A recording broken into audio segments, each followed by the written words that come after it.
Live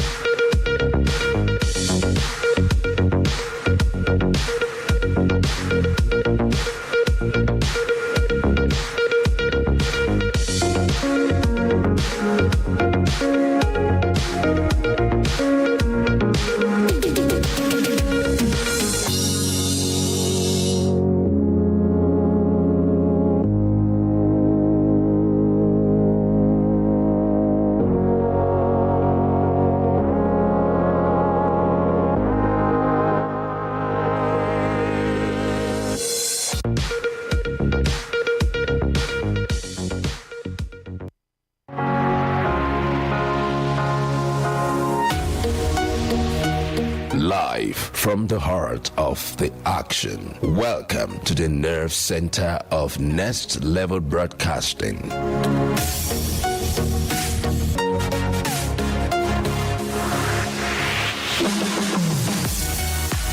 This is the OB van, where the studio meets the street. Equipped with cutting-edge cameras, crystal clear audio, real-time switching, and broadcast control, we don't just capture moments, we deliver the experience live.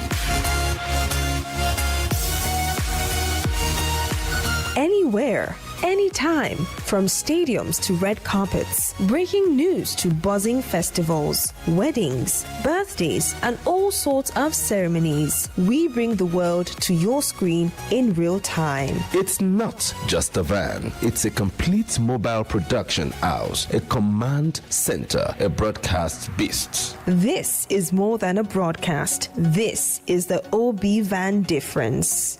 Live, loud, limitless.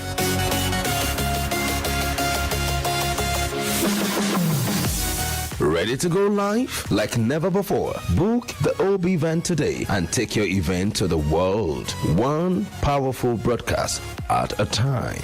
To book, call 0705 506 1061 or 0916 101 1061. Email marketing@dominion.org.ng or visit our socials on Instagram @Dominion Broadcast. Dominion Broadcast, your channel of choice.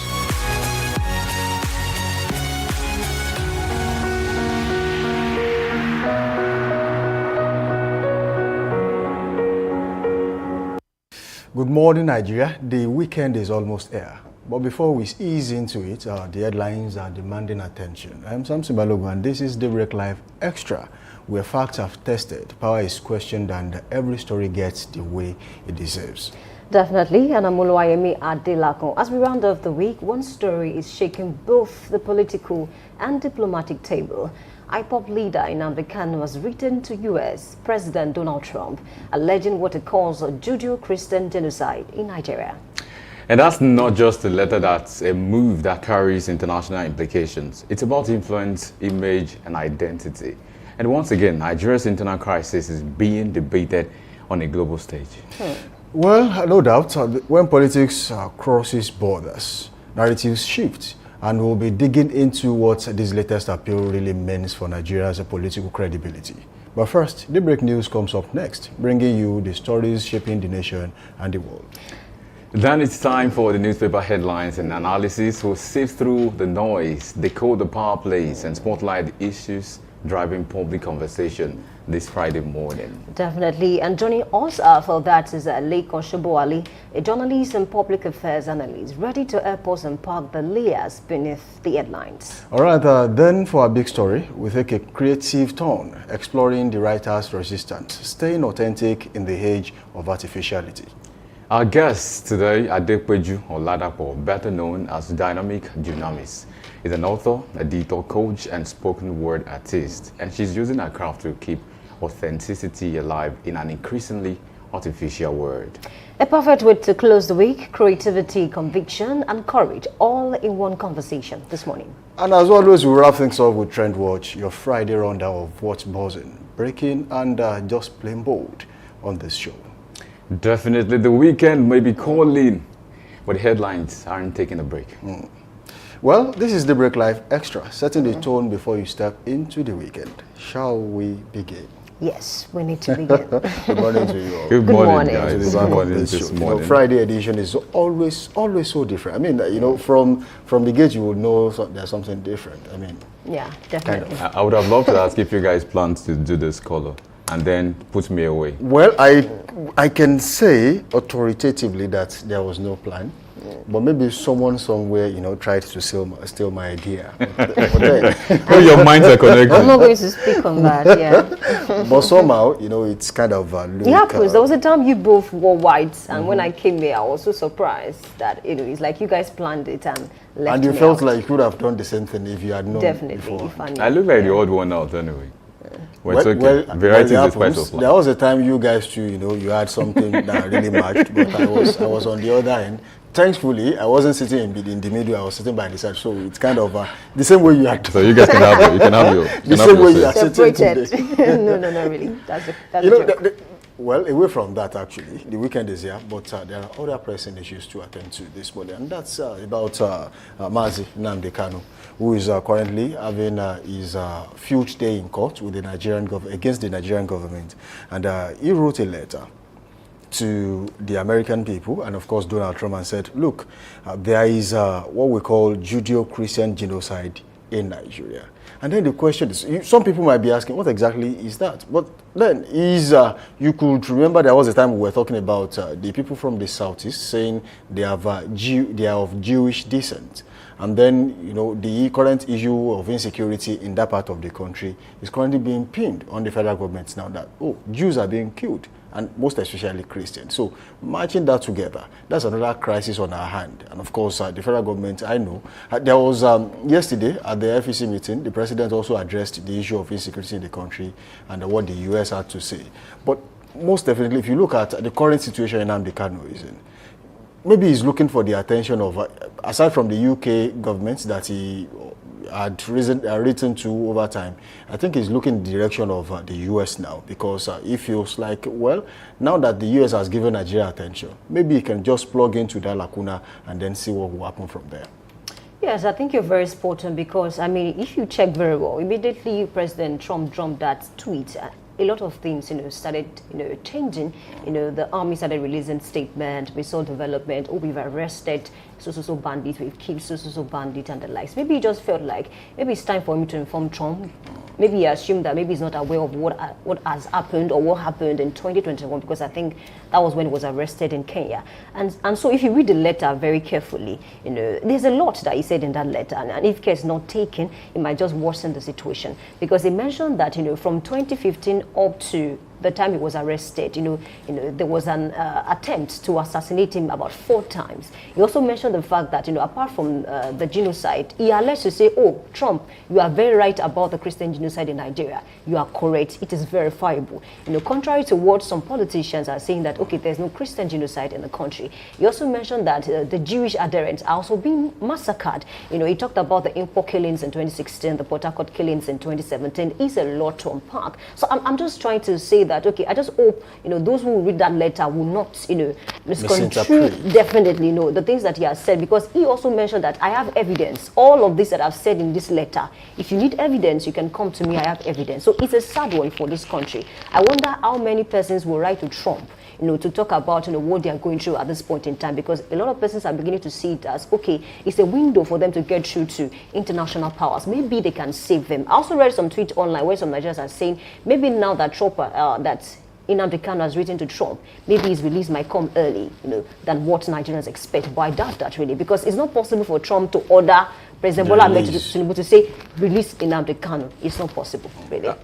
Permit me to cut to the chase to say that while this is sensitive and something the president should look into maybe more squarely, we can also agree that, reading between the lines, we can assure ourselves that this is beyond the killings and whether the place is coming from, like you mentioned. This is much more about him.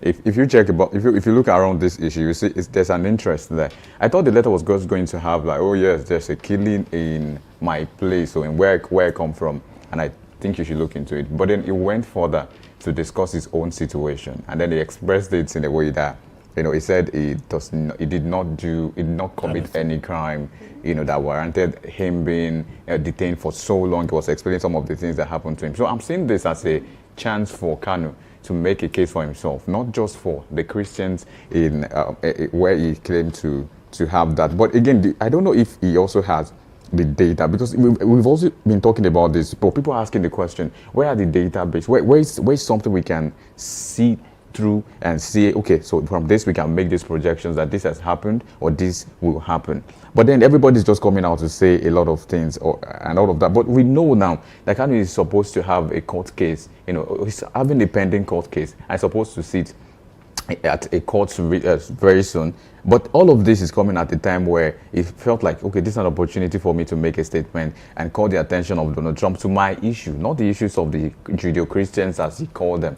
That is, some have also questioned the fact that he said he's a practicing Christian and he's a practicing Jewish, person. He was explaining some of those things. And, you ask the question, what are the fundamental tenets of that thing that you profess that you're practicing? Are you practicing, or you just name yourself that? That's another conversation. But all of this, you could see the interest of Nnamdi Kanu in all of this conversation. It's beyond the Christian killings. It's beyond all of those things. It's particularly about himself. But again, like you mentioned, I'm quite sure Trump cannot, take him out of that. Just, but this can become a big deal that everybody would then, maybe there will now be a settling out of court in this case. But what I can tell from this is, if it's all about the interest of the people, because if you notice when he said he's a law-abiding citizen and he did not commit any crime.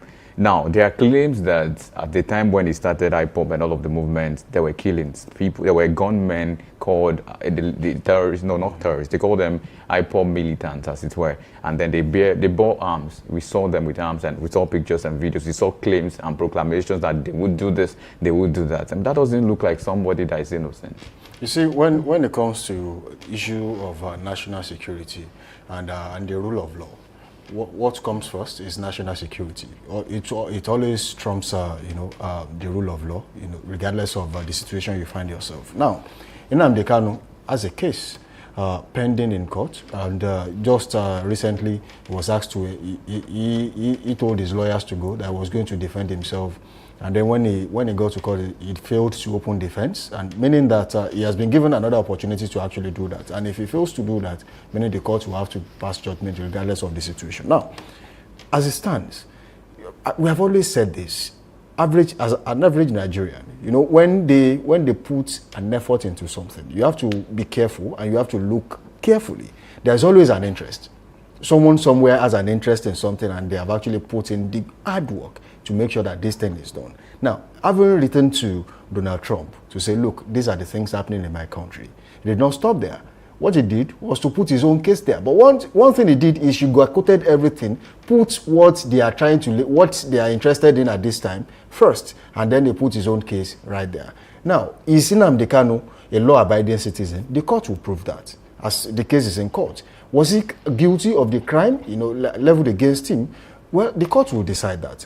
But unfortunately, some people had to die. Some people, lives and properties had to be wasted just because, the Nigerian government and a particular individual could not settle an issue that shouldn't really have, gotten to that stage. Do not forget that even before 2021, when he was arrested in Kenya, he had already been arrested before then, which was granted bail, and he jumped bail and left the country. So the Nigerian government found every means possible to make sure that he was rearrested. Why is this happening? Because the lives and properties of average Nigerians, we are about 230 to 250 million people. There is no critical data that says we are so in number, which is another sorry case for Nigerian people. Because how does a government plan when you don't even know how many citizens you have? So it's another issue. So for now, since 2006, where we had the last census, we have not had a new one, of which census should come every 10 years, according to data. But unfortunately, we have not had another one. The last time it was meant to come up last year, and it was shifted again. Yes. So that's another crisis on the end of the Nigerian government. We should plan ahead. We should know what every Nigerian deserves. There's no way you will plan and budget for the people you don't even know how many. I mean, how do you prepare for guests you don't even know? I mean, you are at home, you are expecting some guests, you don't know how many people are coming. How do you prepare for them? You just gamble. And when you gamble, it's either you are short of what you have prepared, or you exaggerate. Or you exaggerate. So that's another problem we're having. So when it comes to national security, the federal government will hold Nnamdi Kanu responsible for every crime committed on his behalf, or the ones he instructed people to commit on his behalf. So that's a problem. Until the court decides if he is guilty or not, I think he will still be there, regardless of whatever it is Donald Trump says. He cannot order the president to say, oh, release so person. On what ground? Nigeria is a sovereign nation.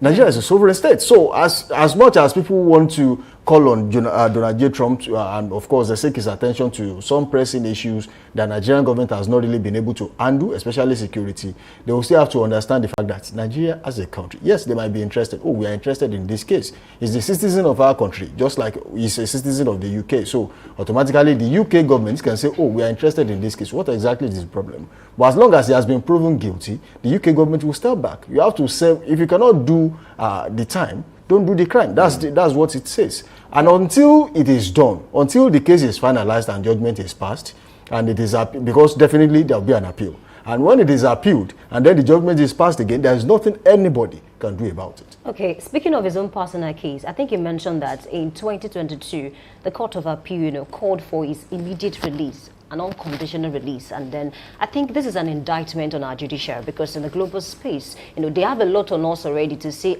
even Trump called us a disgraced country. So I'm just wondering, and I'm thinking out aloud, what this means again for us as Nigerians. And another thing is the fact that, you see, Nigeria is a sovereign country, accepted. But then looking at the kind of person that Trump is, I mean, it's someone you cannot really predict. For someone that woke up one morning and said, Department of Defense is no longer Department of Defense. It is now Department of War. I mean, a lot of persons were shocked. So he's the kind of person that will do some certain things, without really thinking, or let me not say without really thinking, without really, getting to consult maybe the country. He did it in Afghanistan. He did it in Iraq.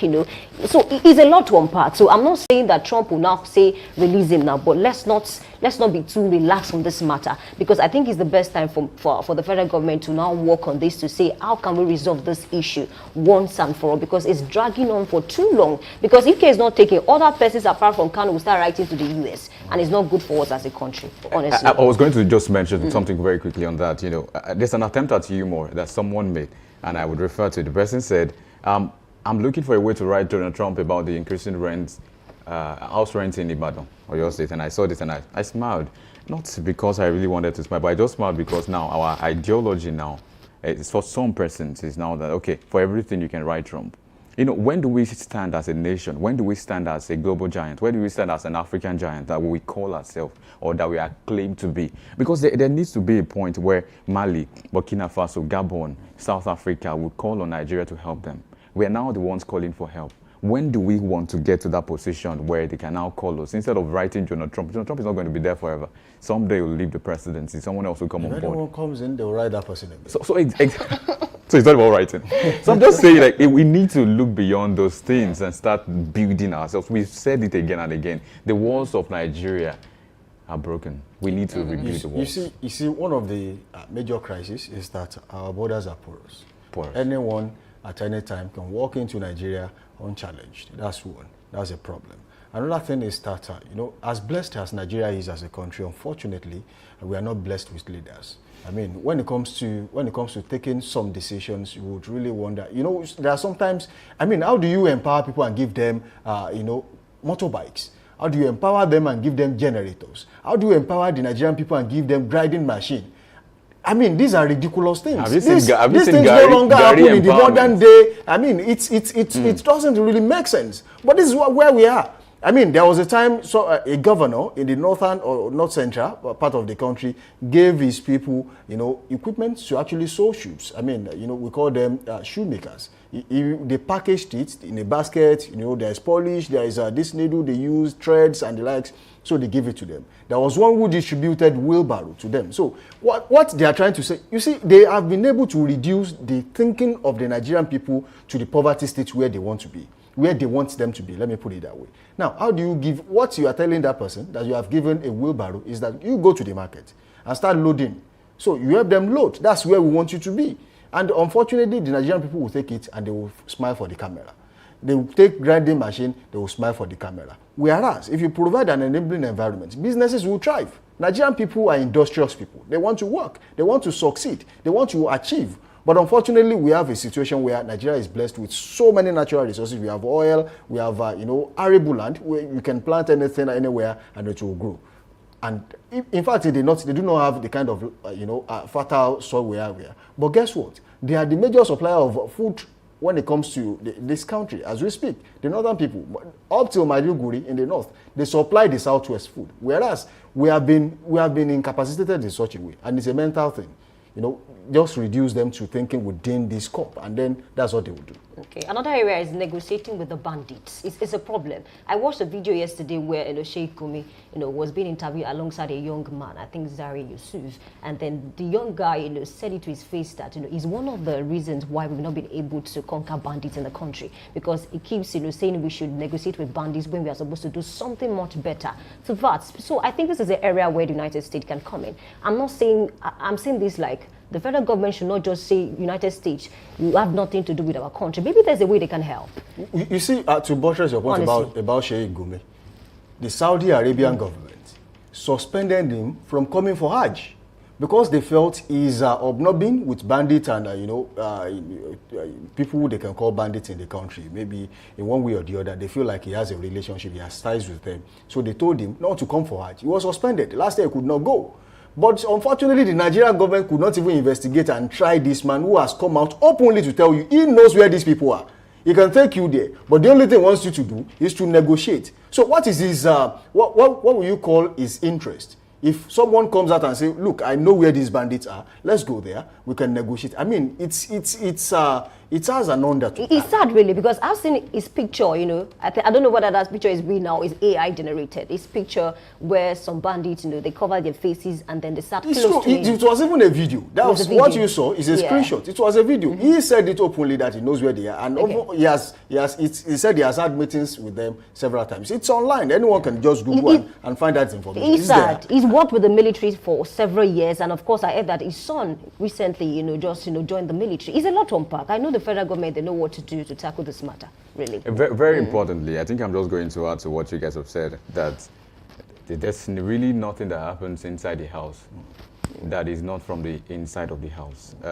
There's really nothing that is plaguing the Nigerian state that is not inside of it. It's from within. Exactly. So we can see that even the people that are bankrolling, supporting, or that even instigated the movement. Was sent to the Nigerian president. We are just fooling ourselves. We have not seen or heard of whoever is on that until we come out boldly to point fingers and let those people, sanction the people, call them to book. The people that need to be called to books, call them to books, and let's see what can happen from the court of law, which is another, like you mentioned, the judiciary is it's as good as it is. Well, unfortunately, we have to leave that this morning. It's not something you can finish in a day. Expect more letter, honestly. Definitely. More persons when will a write Nigerian to is, President Trump. writing Donald Trump and tagging him on X to say, look, you have to take care of house agents in Ibadan, or your state capital. You can say how Nigerians are quick to forget where the shoe pinches, and that's really a sad thing. That is why politicians will come again and again to treat them the wrong way, and they will forget about it so soon.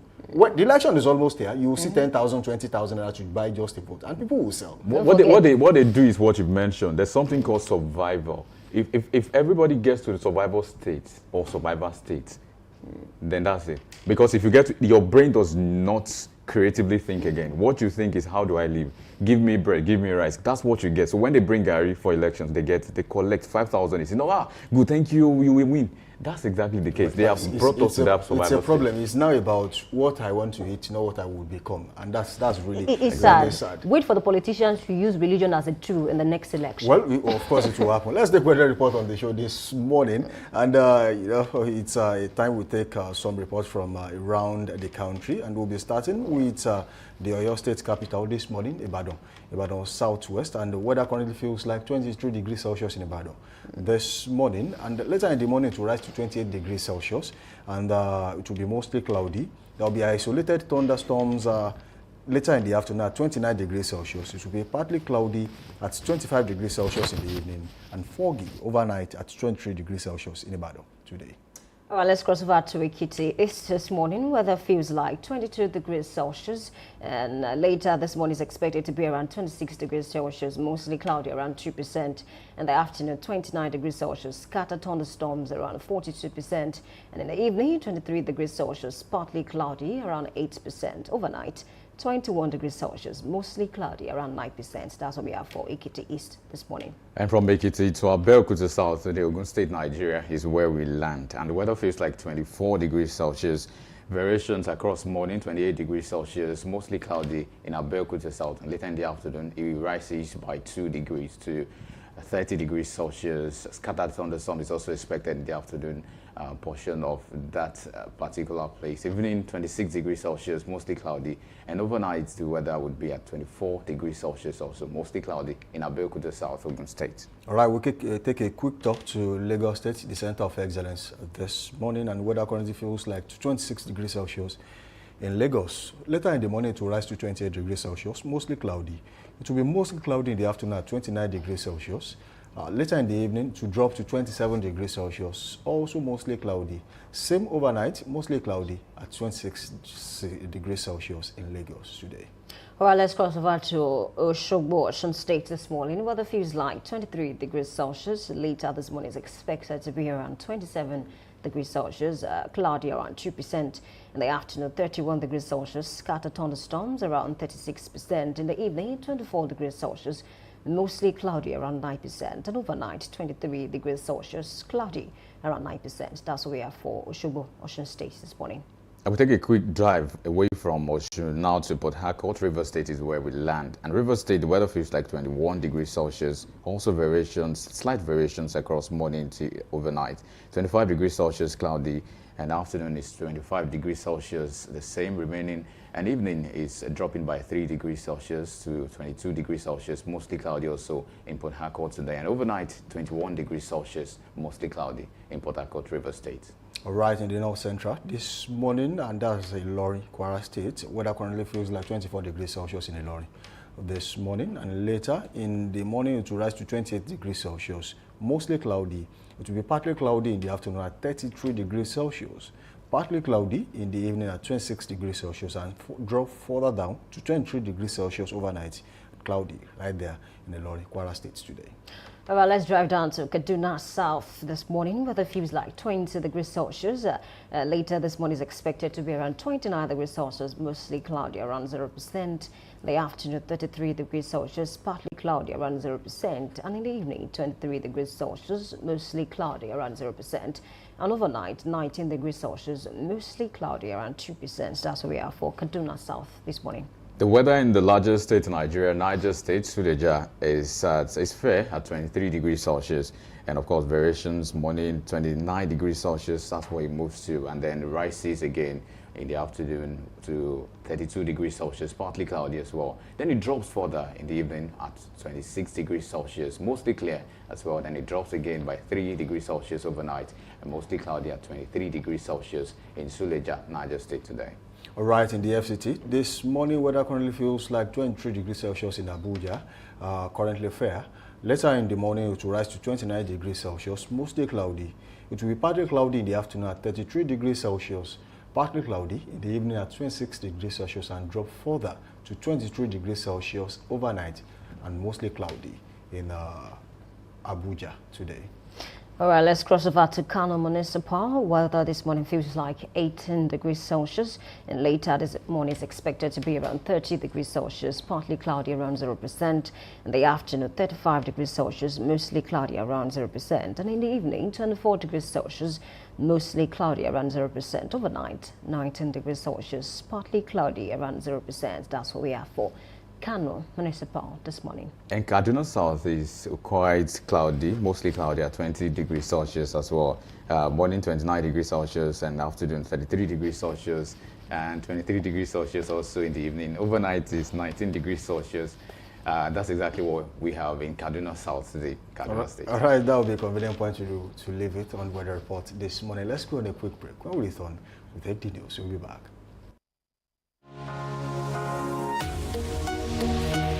Live from the heart of the action. Welcome to the nerve center of Next Level Broadcasting.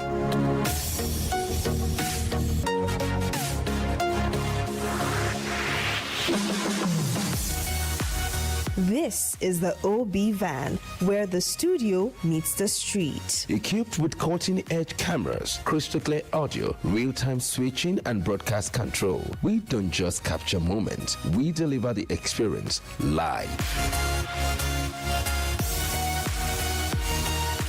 Anywhere, anytime, from stadiums to red carpets, breaking news to buzzing festivals, weddings, birthdays, and all sorts of ceremonies. We bring the world to your screen in real time. It's not just a van, it's a complete mobile production house, a command center, a broadcast beast. This is more than a broadcast. This is the OB van difference. Live, loud, limitless.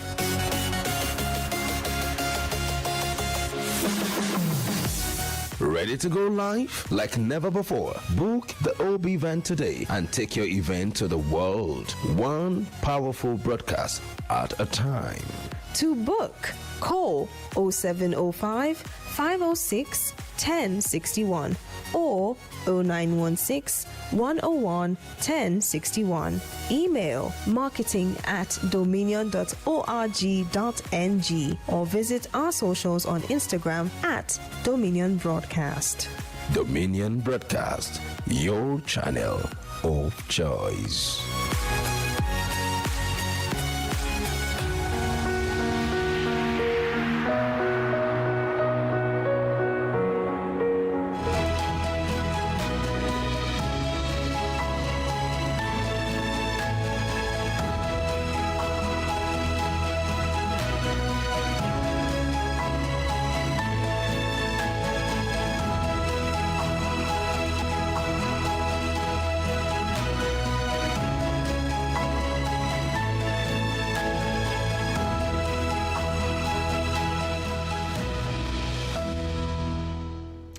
Hello and welcome. This is Daybreak News on Dominion Television.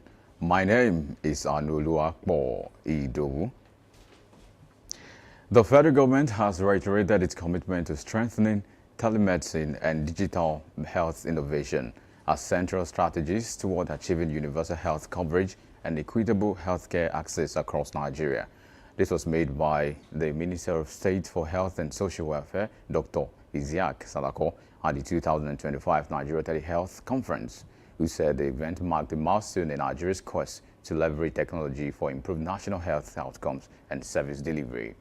Salako stated that the Federal Ministry of Health remained dedicated to reducing physical and financial barriers while expanding access to quality healthcare and saving lives in underserved areas nationwide. The Nigerian Senate has passed for second reading the Electric Vehicle Transition Bill 2025. The bill, sponsored by Senator Uzo Kalu of Abia State, aimed to establish a national framework to promote electric vehicles, boost local manufacturing, ensure environmental sustainability, and position Nigeria as a leader in clean energy transportation across Africa. Sector remains one of the largest contributors of carbon emissions, responsible for about 20 to 30% of total greenhouse gas output. With over 12 million registered vehicles in Nigeria, almost all powered by petrol or diesel, we are confronted with a pressing need to rethink on our mobility strategy. In his remarks, President of the Senate, Godswill Akpabio, described the bill as a forward-looking legislative initiative that complements President Bola Tinubu's economic diversification goals and global energy transition. A bill for an act to establish a comprehensive framework for the transition to electric vehicles in Nigeria, promote local manufacturing, ensure environmental sustainability, and drive economic growth, and for related matters 2025. Second reading taken. This bill is now committed to the Committee on Industries to report back to the Senate in 4 weeks. Nigeria moves a step closer to embracing electric vehicles as the Senate advances this innovative legislation. The Senate has also directed the National Agency for Food and Drug Administration and Control, NAFDAC, and other relevant regulatory bodies to strictly enforce the ban on the packaging of high-strength alcoholic beverages in sachet format, beginning December 2025. The lawmakers further resolved that no additional extension should be granted beyond the current moratorium. The resolution followed the adoption of a motion sponsored by Senator Asuko Ekpeyong on the need to halt further extension of the phase-out of alcoholic beverages packaged in sachet formats. Following brief deliberations, the Senate resolved to also instruct the Federal Ministry of Health to remove any impediment preventing NAFDAC from carrying out its enforcement responsibilities. Similarly, the Senate has confirmed Kingsley Uday from Enugu State as a minister in President Bola Tinubu's cabinet. His confirmation followed a screening session held on the Senate floor. Uday previously served as the Attorney General and Commissioner for Justice in Enugu State. His nomination came weeks after the resignation of Uche Naji, the former Minister of Innovation, Science and Technology, who stepped down from President Tinubu's cabinet amid a certificate scandal. The chairman of the Oyo State Road Traffic Management Authority, retired Major Adeshagba Adekoya, has cautioned motorists against reckless driving, overspeeding, and vehicle neglect as the Ember Month continue. He gave the warning during the official flag-off of the 2025 Ember Month Safety Campaign in Ibadan. Major Adekoya reminded drivers that the so-called Ember Month are not different from any other period of the year, saying accidents often increase because many motorists fail to obey traffic rules and drive with caution. He maintained also that officers will continue strict enforcement of road laws throughout the Ember period to ensure a crash-free festive season. The program was in collaboration with the Federal Safety Corps, Vehicle Inspection Officer, Nigeria Police Force, Amotekun, and Park Management System. And in business, the Chief Executive of the Nigerian Upstream Petroleum Regulatory Commission, NUPRC, Gbenga Komolafe, has expressed optimism that Nigeria's crude oil output will soon witness a significant boost following the completion of a new offshore production facility. Komolafe expressed this excitement in a statement issued by the Commission's Head of Media and Strategic Communications, Eniola Akinkuotu, after an official visit to Dubai Dry Docks World in the United Arab Emirates, where he inspected the EMEM floating production storage and offloading vessel, which is currently undergoing final conversion works. The visit formed part of the Commission's regulatory oversight function to assess the vessel's sail-away readiness ahead of its deployment to Nigerian waters. And in sports, the Deputy Chairperson of the FIFA Men's Competition Committee, Amaju Pinnick, has said that procedures used to award the contract for the construction of a new stadium in Kebbi State have met international standards and fully complied with Nigeria's procurement regulations. Pinnick stated that the company selected for the project has proven track record in stadium construction across Nigeria. The contract, valued at $1.2 million, equivalent to about 400 million naira at the time of award, remained unchanged despite the economic disruptions caused by the COVID-19 pandemic. He emphasized that the transparent bidding and evaluation processes reflected global best practices, ensuring that only a competent and reputable firm was engaged for the development of the stadium. And that's about it on Daybreak News. You can visit our website on www.dominion.org.ng to watch us live and interact with us. You can also follow us across our social media platforms on Facebook, Instagram, TikTok, YouTube, and LinkedIn at Dominion Broadcast, and on Next at Dominion Cast. And that's Daybreak News. I am Anuluakpo Ido. Thank you for watching.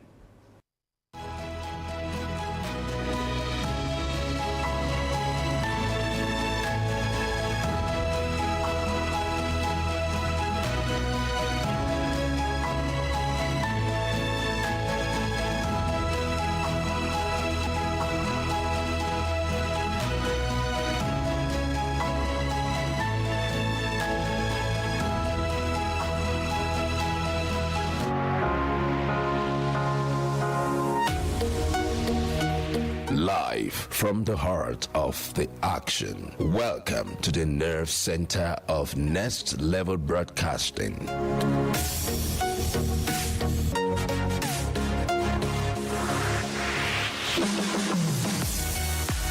This is the OB van, where the studio meets the street. Equipped with cutting-edge cameras, crystal clear audio, real-time switching, and broadcast control, we don't just capture moments, we deliver the experience live. Anywhere, anytime, from stadiums to red carpets, breaking news to buzzing festivals, weddings, birthdays, and all sorts of ceremonies. We bring the world to your screen in real time. It's not just a van, it's a complete mobile production house, a command center, a broadcast beast. This is more than a broadcast. This is the OB van difference. Live, loud, limitless.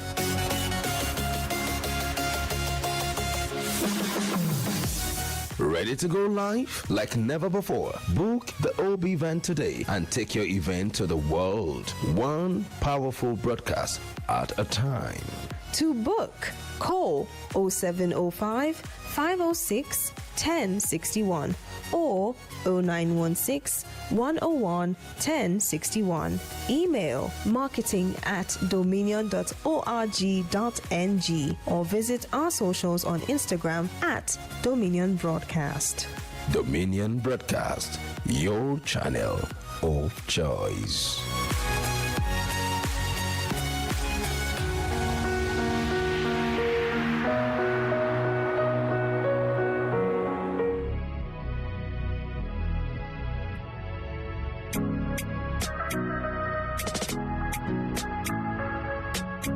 Need a professional space to bring your vision to life? Dominion Television Studios offers state-of-the-art facilities perfect for your next broadcast, commercial, corporate video, or live event.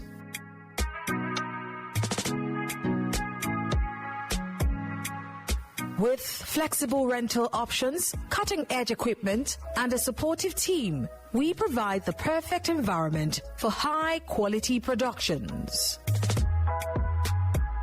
Unleash your creativity.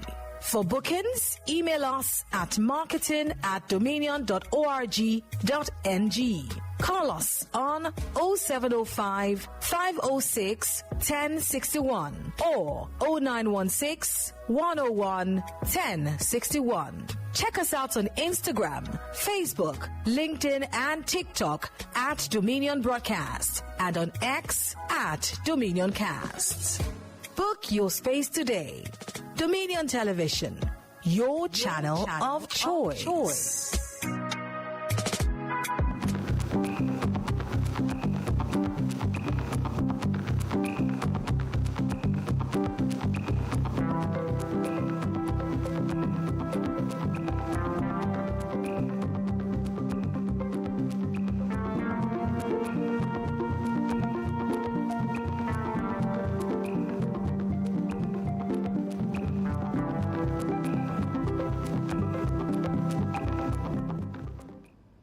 Thank you for staying with us this morning. This is newspaper headlines and analysis. I'm Oluwayemi Adelakun. This morning, let's start from Nigeria News Direct, and I have this headline that says that we will defeat terrorism in Nigeria. Tinubu tells U.S. pledges unity, economic progress as 31 U.S. lawmakers back Trump.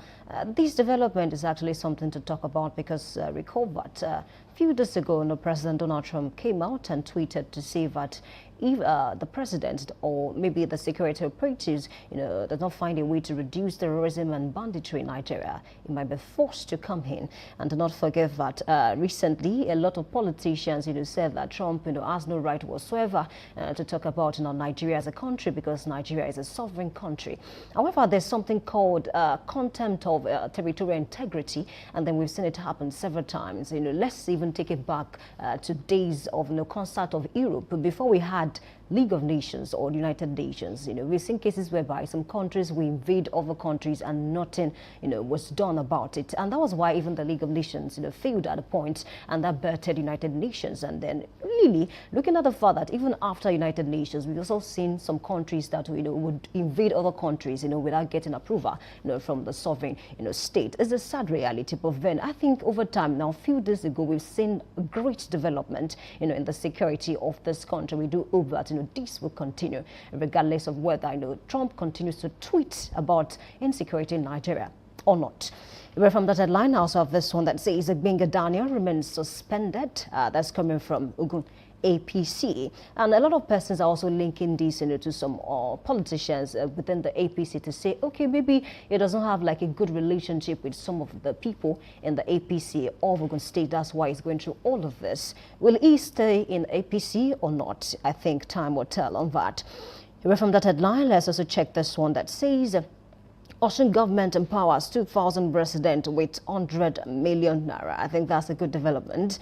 Inside Nigeria's port, where extortion thrives and tickets are sold in dollars. Don't forget that this has been mentioned before. I think Adams Oshomole a few months ago came out to say that there was a time, I think there was a video to that, where he said some persons or some officials were selling tickets to some persons in a very high rate. And then there's this headline that is saying that where extortion thrives and tickets are sold in dollars. How do we confirm this? Because this is not the first time that someone will come out to say that tickets are being sold in dollars at the airport.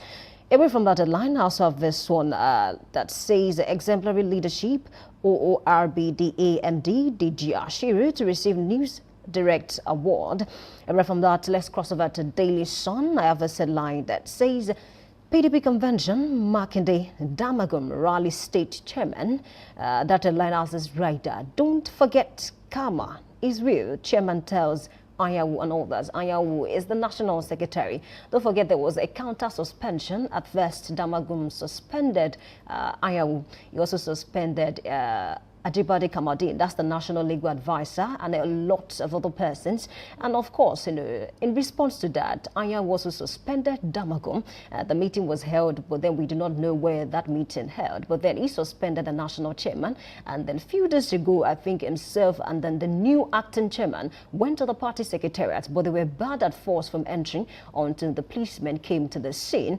And of course, ever since that, we've been hearing cases of, the National Convention will not hold. It has been suspended. Don't forget that even the court is saying the National Convention should not hold. But the likes of Makinde of your state is saying that we want the convention to hold because, it's going to help the party. Because at this point in time, the party is dangling and it's not good at all. For a party that once ruled Nigeria for 16 years is a sad one for PDP. This is the first time that PDP is dealing with such a very intense matter. They had it tough in 2022, 2023, but this time around is really tough for the party.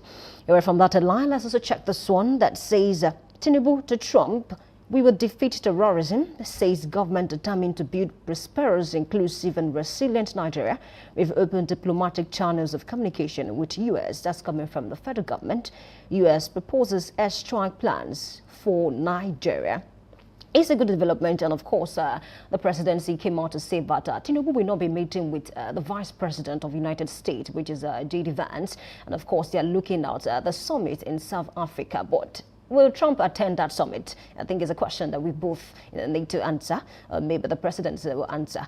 Away from that, let's also check this one that says Governor Tinubu on a mission to restore dignity, excellence of police and security agent. I saw a video yesterday where some policemen were protesting about their welfare to say that they become beggars.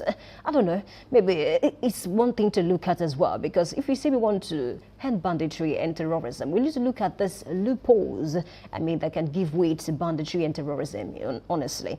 Away from that, let's also check this one that says health workers issued 2-week nationwide strike notice. Is there an end to health workers going on strike in this country? It's a sad one, really.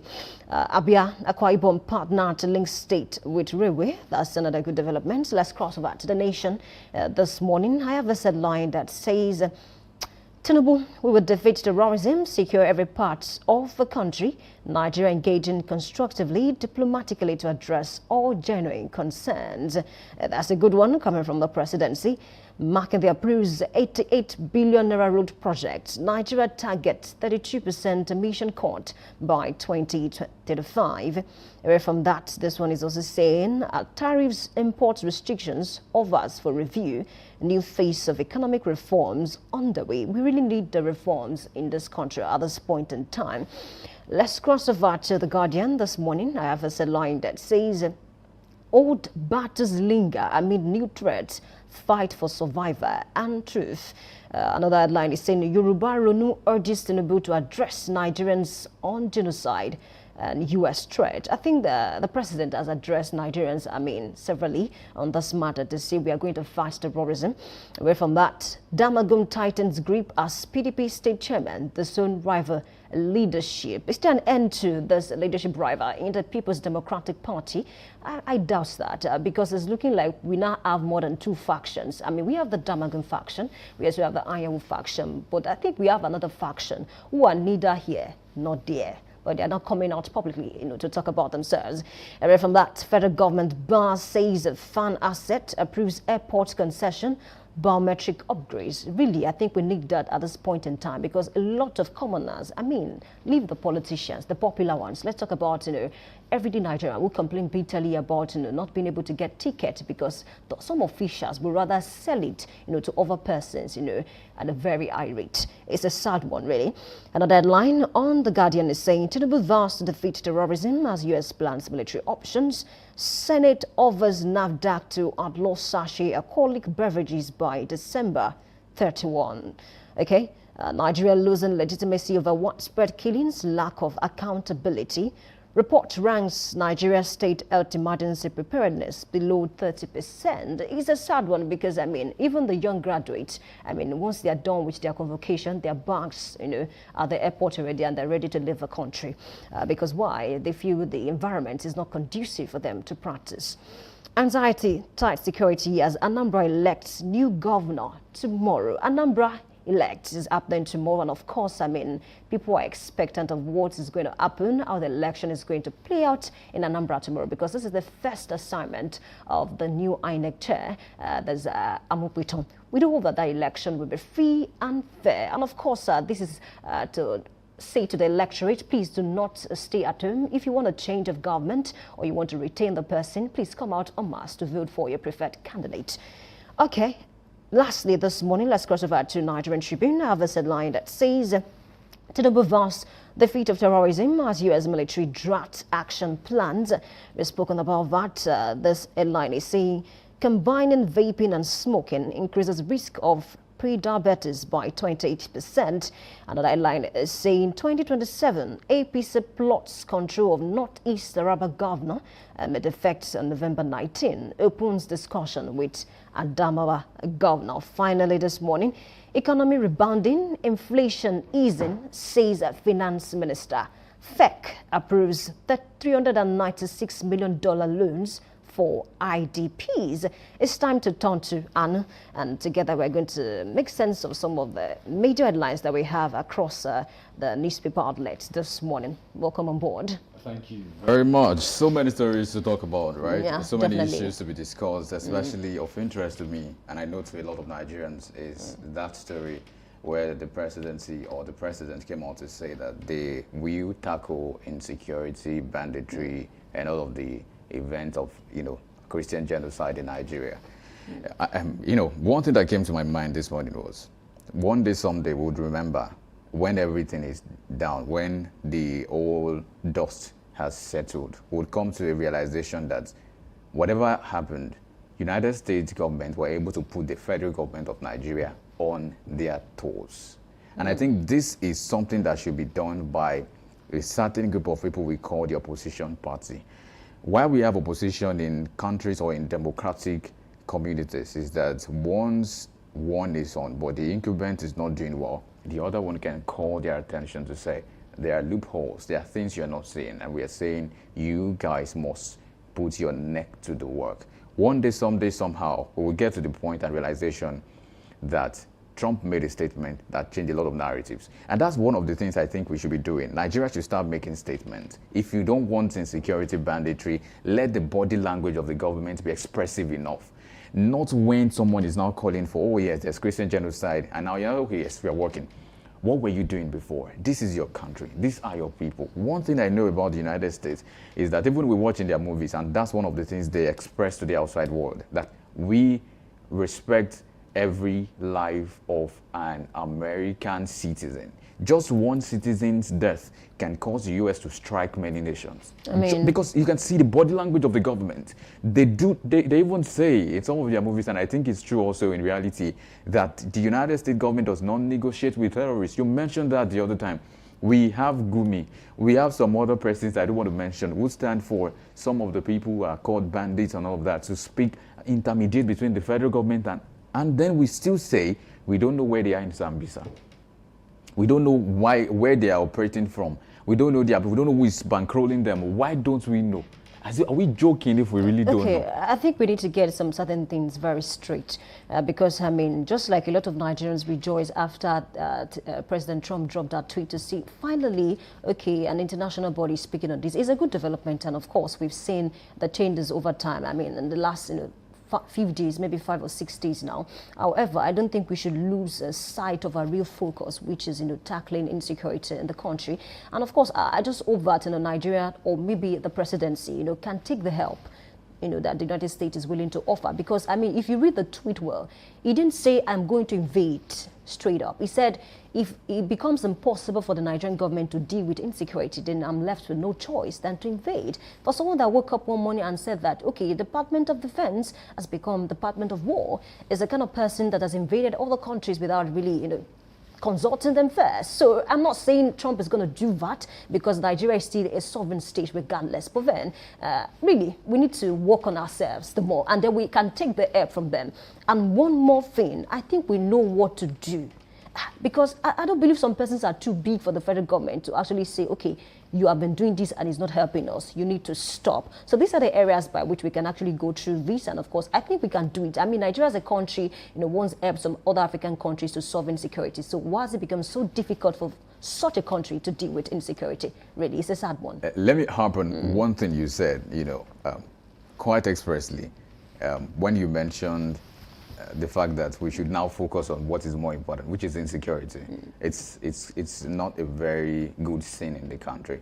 It has dealt us a bad hand across board. You can tell from what has happened. But again, maybe to also say that, like you mentioned, the body language of the government, of the federal government to Trump's reaction. I think it's also first important that we clarify some of the misinformations that we've had. Some people have said that Trump is coming to kill Nigerians. That is not true. According to the statement, Trump is not coming context. to... so there's been a lot of misinformation we must clarify. Yes, so I'm just trying to express that. He said they are coming for the people committing genocide, Christian genocide, the terrorists and all of those banditry groups and all of those people. It is not the Nigerian people directly. He didn't come to say that he wants to, create war in the country. But then, and really, yes, President Trump has said that, okay, I'm coming for the bandits and the terrorists, But then I don't think it's what we really need.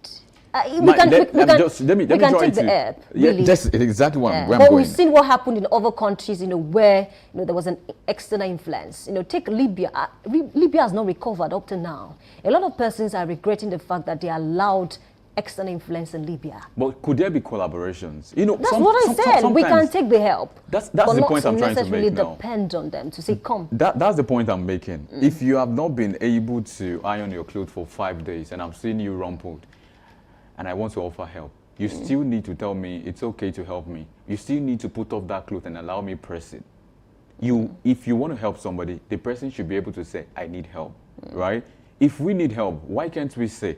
Now, the US government says, I want to prefer help. But can we have a consultation? Can we have a collaboration we instead can have of that. invasion? Yeah, we can have that. Because of time, let's talk about this headline that says, economy rebounding, inflation easing, says Finance Minister. FEC approves $396 million loans for IDPs. really, I think if you go to the markets now, a lot of persons are saying, oh, the price of gari is coming down, the price of rice is coming down. I think it's a good development, but then Nigerians want more in terms of, the prices of goods in the market. Most importantly, the price of fuel. Because if we can beat the price of fuel down, I think a lot of persons will even stop complaining because it affects virtually everything in the country, honestly. Well, I think it's also important, like you mentioned, to feel very, very important. Every startup, MSME, medium, small enterprises depend on fuel, depend on power to do whatever they want to do. So if the government is doing this, I think it's applaudable. It's something we should put our hands together for. But again, let's not take our focus away from the fact that some of these policies are not affecting the average Nigerians equally. It's relative. So, for example, if you say there are food prices dropping in Ibadan, for example, can you say the same of Lagos? Can you say the same of Kwara? Can you say the same of Port Harcourt? Do we have the same, So what I'm trying to say in that is to say, one thing that is very important for any government that is serious is food security. And by that, there's a saying in Yoruba that once you tackle food insecurity, then your problem is as good as done. I don't want to translate literally, but you understand what I'm trying to say. Okay. It is quite important that people feed. If people are hungry, they will be angry. And once people are angry, there can be every form of, any disturbance you might expect in the country. We need to feed the people. And I think I would also allude to what happened during the era of the U.S. government moving into becoming a world power. One of the things they did, there's something called, we did a particular course in school called agricultural extension while I was in the university. And they saw that the research works and all of the projects they make at the university are being transmitted to the government. Then the government would take, so these are the things, let's draw policies from this research project, let's do this. So eventually they came about something called agricultural subsidy. The government was paying the farmers, was subsidizing mechanization and all of those things for the farmers to really work. And then they put a price tag to food items. So across board, it's not just in Kaduna, it's not just in Sokoto, it's not just in Taraba, it's in every place. So if you check this state particularly, what we have in the government is paying for security, food, like I said, food subsidy to farmers, food subsidy, agricultural subsidy, and all of those subsidies to farmers. So the pricing of food is okay, it's minimal. So food is not even a problem. Honestly, okay, I'm not trying to support the government now, or maybe the statement of the finance minister, but then I've seen improvement in the price of food, and I think it's not about Ibadan alone. Because it extends to other parts of the country. It might not be so good for them. The price might not be so low in some other part of the country. But then I think there's development, because there was a time in this country that a bag of rice was really above 100 or maybe very close to 100,000. But I think we are seeing improvement, and so it will not happen once. So it's a good development. I just hope that they don't stop, they don't relax, just like because we are seeing, little improvement. I hope they can continue. And of course, is to encourage agriculture, to encourage the farmers. I know some persons, they don't buy pepper. In this Ibadan, they don't buy. There are some things they don't buy because they do little farming at their backyard, and of course it's helping them. But not everyone can do that. So it's essential for the government to make sure that people can afford, the basic things in the market. Away from that, let's talk about a number poll. Amokwito faces first test tomorrow.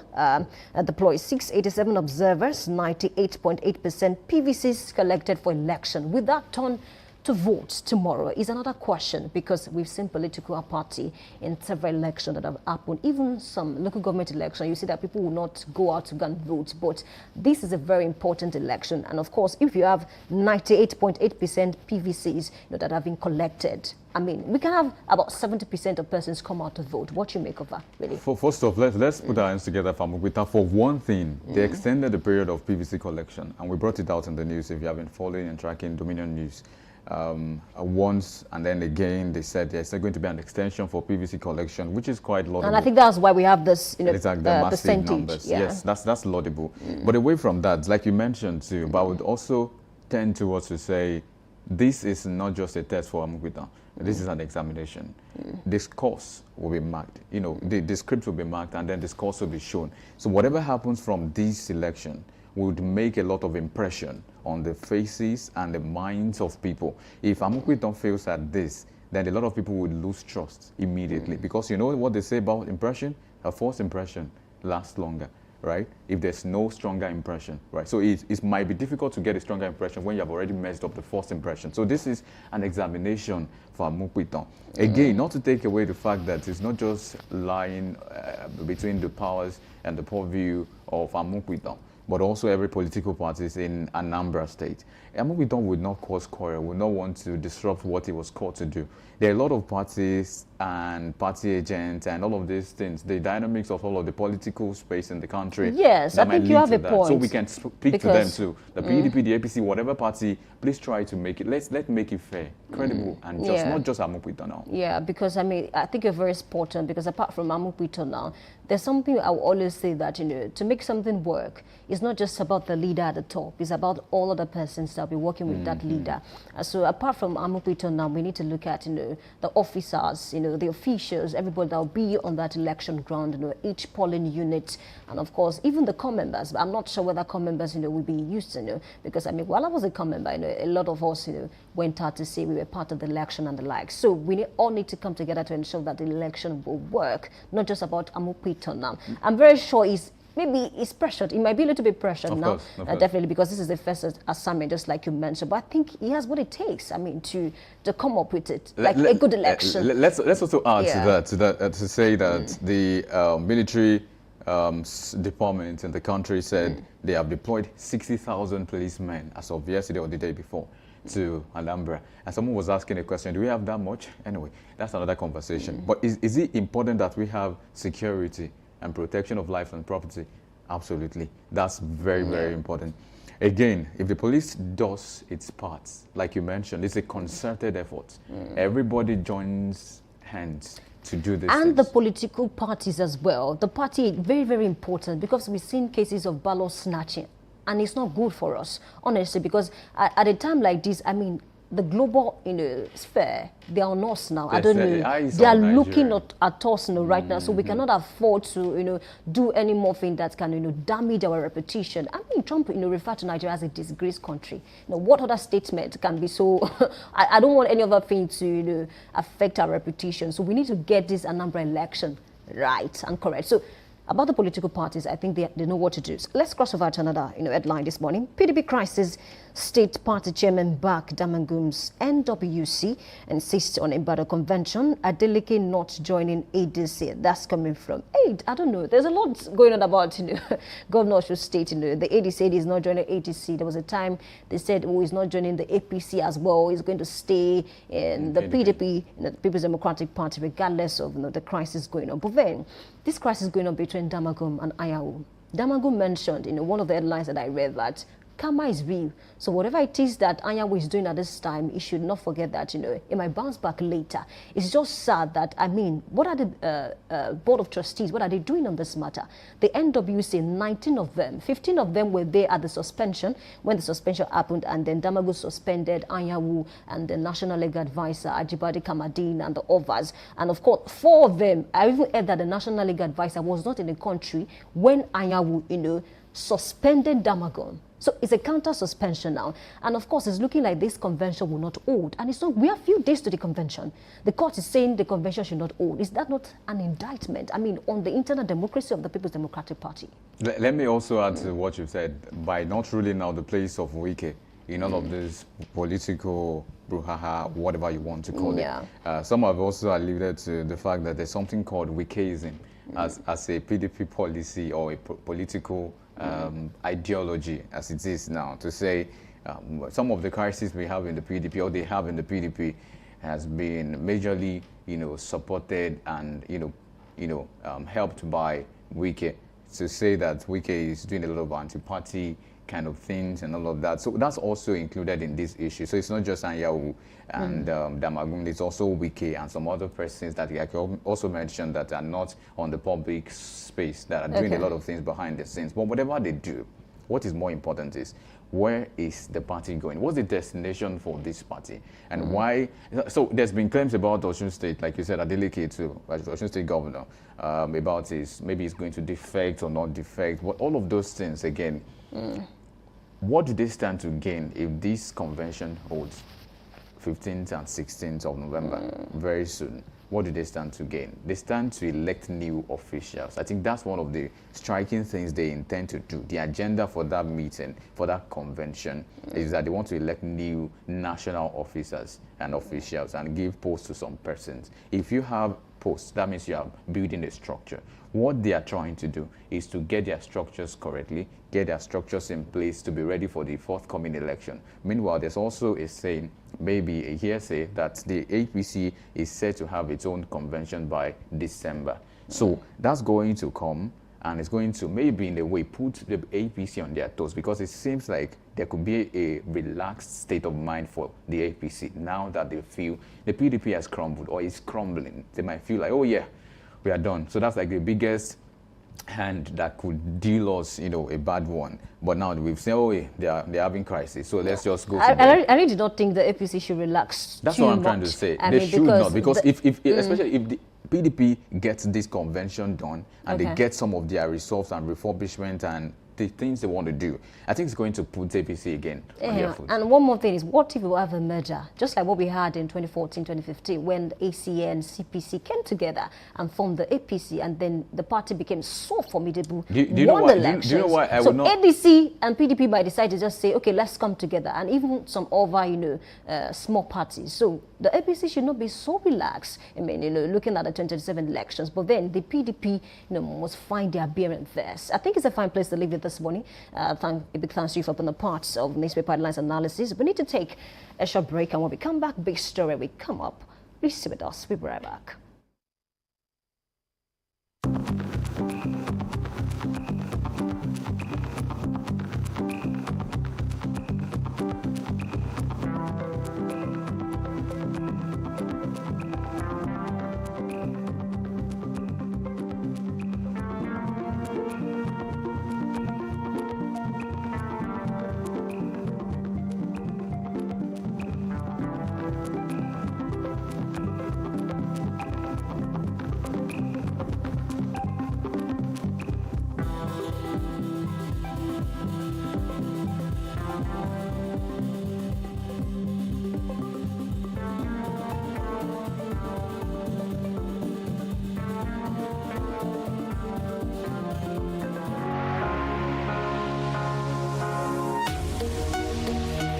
Live from the heart of the action. Welcome to the nerve center of Next Level Broadcasting.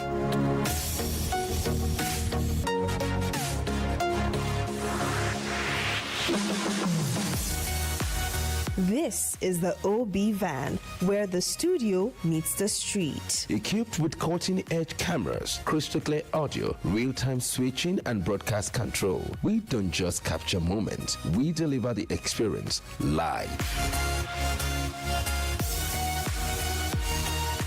Anywhere, anytime, from stadiums to red carpets, breaking news to buzzing festivals, weddings, birthdays, and all sorts of ceremonies. We bring the world to your screen in real time. It's not just a van, it's a complete mobile production house, a command center, a broadcast beast. This is more than a broadcast. This is the OB van difference. Live, loud, limitless.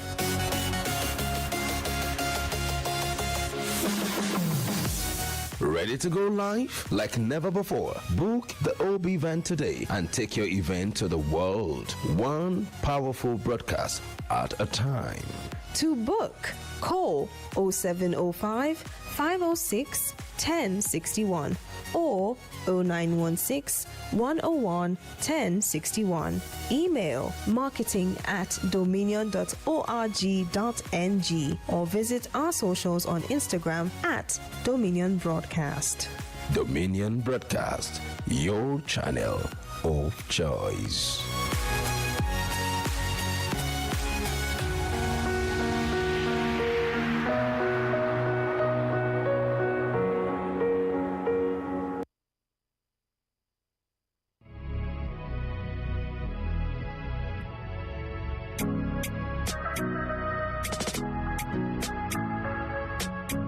Need a professional space to bring your vision to life? Dominion Television Studios offers state-of-the-art facilities perfect for your next broadcast, commercial, corporate video, or live event.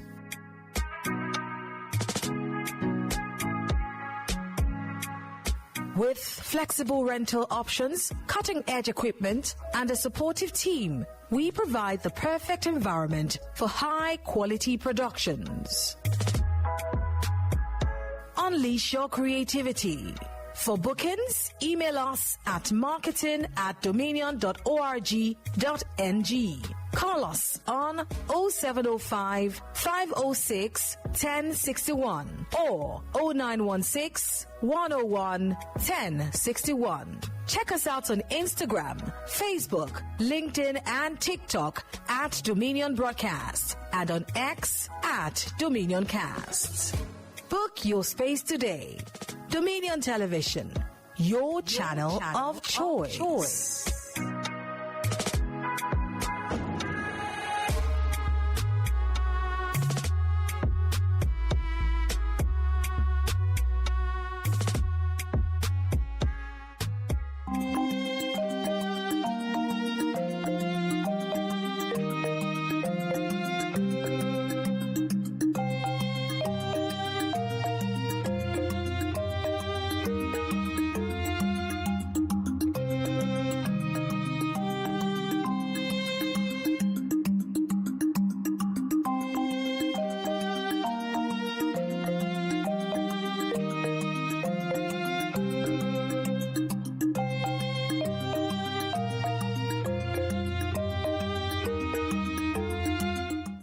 Hello and welcome back from that short break. Good morning once again, and you are tuned in to Daybreak Library here on Dominion Television, and this is the big story, where we spotlight the most influential conversations shaping our society, our creativity, and our future.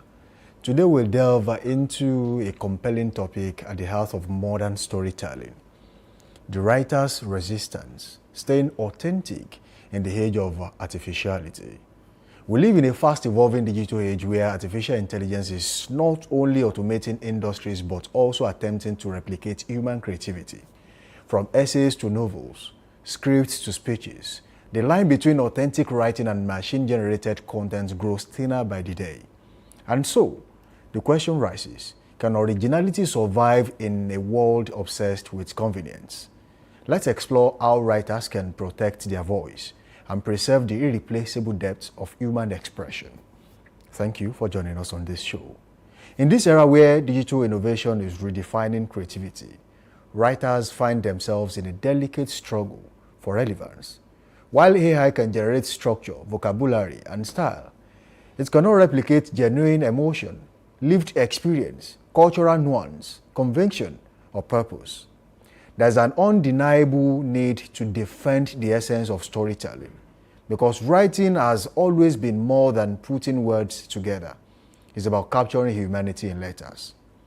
As creative boundaries blur and artificial content flood screens, writers must not only evolve, they must resist. Resist the pressure to blend in, resist the temptation to compromise, authenticity for speed, resist anything that dilutes the power of their unique voice. The future of writing belongs to those who embrace new tools without surrendering the soul of creativity. And standing firmly on the front lines of this creative revolution is our distinguished guest this morning. She is Daybreak Oladapo, widely known as the dynamic Dunamis, a creative voice and of course force to devoted writing advocate, a graduate of medical laboratory science from Lautech who chose purpose over profession. She has become a celebrated writer, author, editor, coach, book project manager, and spoken word minister. Through our organization, the Global Creatives, she has trained over and mentored over 500 writers to find their voice, refine their craft, and communicate with depth and impact. Our community-driven initiative Shift with Dunamis continues to transform minds and inspire lives through values, creativity, and purpose. Passionate about excellence and guided by strong faith, Adekweju's work has proven that storytelling, when purposeful, can still pace arts, and of course, even in the age of artificiality. Thank you for joining us this morning. Adepeju Oladapo is here with me in the studio. Good to have you on the show. Thank you very much, sir. Well, there's a lot to unpack on this show. We have limited time and we'll make sure we make use of that as much as possible. Now, from your perspective as a creative leader and of course a writer, how has artificial intelligence impacted what we will call writing space generally? Is it positively or negatively? Okay, thank you very much for the question. From my perspective, I will say that artificial intelligence has influenced the media space both positively and negatively. Positively in the sense that it fastens your work. You don't need to slow down to work. It can help you generate ideas and it can help you to polish your work as a writer. However, it has negatively influenced the writing space because a lot of writers now depend on AI. They depend on it to actually bring their craft to life. So that way, there is reduced originality, there is reduced authenticity. So that way, it's has influenced it negatively because many people now rely so much on AI to write something, to write a story, to craft a book, or to do something, which should not be. Is authenticity in writing under threat as we speak? Okay, yes, I would say that because AI is now the order of the day. And because of that, many writers now tend to follow the trend. You know, many people want to be seen, want to be known, want to trend and all of that. So many people want virality over value. And that way, they tend to go to AI to craft different things that can make people to follow them, while they neglect the space of value in writing. So that way, I would say that it has become a threat to writing space because now we want to take virality over value, which should not be. Your writing should be valuable. Your writing should enhance your visibility, not necessarily going viral. That you're going viral doesn't mean that you're valuable. Yes. So, but now many people want to follow the trend and, you know, want to get followers, is a social media life, and just want to be there, which has reduced a lot of valuable content today. Okay, now let's break it down a little bit. And this is a question someone was asking me last night about the fact that is AI to writers a competitor or a tool? Okay, thank you very much for that question. One thing I always tell my students is that AI can never replace human being. AI can never be like human being. It's not possible. So AI is a tool, not a competitor. Because AI does not feel. It can't feel people's emotion. It can't even feed people's emotion. So, but human beings, we connect through our souls, through our emotions, which AI cannot give. But many people have made it to be like, oh, AI is not replacing writers. I tell them, AI cannot replace you. It's not possible. Because human will always be human, and only human can actually connect to human souls through writing, while AI is a programmed machine, and the best it can give you is actually a systematic writing or a systematic article to work with. So for me, I would say that AI is not a competitor, rather it's a tool to actually bring ease to your work as a writer. All right, for writers, where you draw the lines for the use of AI in your work? Okay, for writers, I always say that the best way you can use AI is basically to polish your work, not to produce your work. AI should not produce what you do. If really you want to follow originality, you are the one to produce your work. However, sometimes because of a lot of work, content you need to produce, you have to go to AI to help you polish it. That's still quite cool. So AI should help you polish, so it should help you with your grammar, your sentence, how your work is arranged, but not producing what you ought to. Because when you allow AI to start producing for you, that means that you are neglecting your own creativity. And with that, there will be creativity tension, there will be friction. You won't be able to think like human again. All your words are going to be programmed. So I would say as a writer, just use it to polish your work.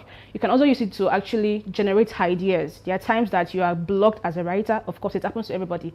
You're blocked, you don't know what to write or what to do. You can use AI to actually generate some ideas while you build on it. Not it generating your ideas for you, producing it for you, editing it for you. And that way, your work will only be programmed and not connecting to humans. Okay. Now, some writers have struggled with imitation and identity.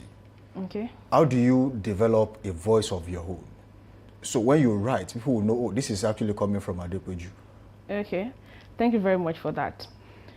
Every writer starts out by imitating someone. There was somebody in the industry you want to be like. So it's not bad to actually copy people or to imitate someone. However, it's wrong to sustain that imitation. So how to develop your own? Because people follow your voice. People connect with you, not with you becoming someone else. So how to actually become a voice or build your voice in the writing industry is, one, you need to read widely and write personally. Write your own story. Write what you know, what you feel, your scars, your stories, the things you've been through, your daily inspiration. Write it, read widely. Then know how you want to sound.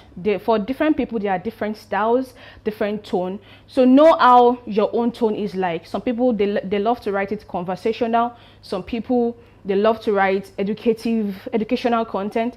So know your own style. You don't need to be like every other person. No. Know your style, what you want to be like, the voice you want to be. Then start building on it. Don't feel like, oh, because people do not know me, people, I'm still small, there is self-doubt, there is comparison. You shouldn't, because of that, not build your voice. Once you know how you want to sound, your style, your tone, then you begin to build on it as a writer. With that, with time, you're going to own your voice and people are going to know, oh, this is this person writing this particular story. In this era of AI dominance, how important is training, mentorship, and community? Okay.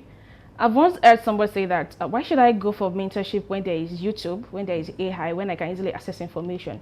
But one thing is, of course, AI is a tool that can help you to know one or two things, but you can't compare it to human connection. Mentorship helps you to grow. You can't compare it with someone holding your hands and say, okay, this is the way to go. This is how to go in writing. This is what I've faced in writing. This is how to overcome these particular struggles. This is how to overcome this particular problem. So AI is actually a tool that can train you one way or the other, but you can also neglect the place of mentorship, the place of training, the place of connecting with one person or with a leader in the industry to teach you, to make sure that you have your own blueprints, to make sure that you have your own life, to make sure that you have your own way. So I would say that mentorship and training is very, very important, even in the era of AI. You can't replace mentorship or training with AI. It's not possible. Okay. One of the things you have been able to bring to light is one of your work, the Global Creatives, which has empowered over 500 storytellers. Okay. Now, what common challenges do they face in finding their own voice? Okay. Having worked with about 500 of them. What most of them face is, number one, comparison. They'll be like, oh, there are lots of writers. How will I be able to stand out?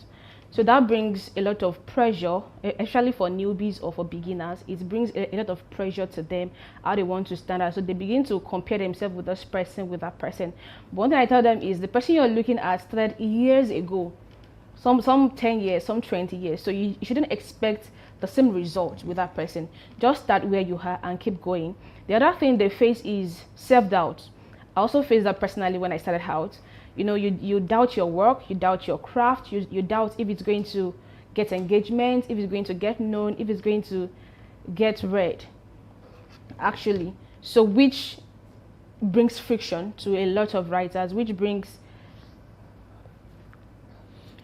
frictions to a lot of writers and make them to be under pressure, actually. So those are the basic things they majorly face when it comes to owning their voice, because when you doubt yourself, when you compare yourself, it will be very difficult to actually own your voice in the industry. Okay, tell us about Shift with Dunamis.